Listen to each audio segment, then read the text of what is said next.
Қазақстан Республикасы кәсіпкерлерінің ұлттық палатасы құрылды. Осыған орай бүгін үкімет пен Атамекен одағы бірлескен шешімге қол қойды. Ұлттық палата президиумы төрағасы болып Тимур Құлыбаев сайланды.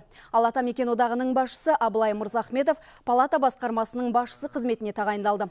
Отандық кәсіпкерлердің құқығын қорғауды мақсат еткен ұлттық палатаның құрамына 16 комитет пен 16 аймақтық кеңес кіреді.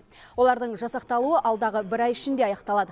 Естеріңізге сала кетейік, биылғы жылдың 5 шілдесінде Қазақстан Республикасы кәсіпкерлерінің ұлттық палатасы туралы заң қабылданған болатын. Бұл елбасының 2050 жылға дейінгі бағдарламасын іске асыру бойынша жасалған маңызды қадамдардың бірі.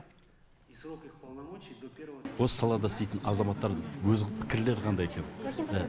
Олар қандай үміт күтіп отыр, қандай шешім күтіп отыр? Оны ести алмай жүрдік та, өйткені неше түрлі ассоциациялар бар енді. Мамандарды жинап, сол бизнес саласында істейтін азаматтардың аттан үкімет мүшелерімен де сөйлесетін, әкімшілікпен де сөйлесетін осы ірі бір сондай палата болады.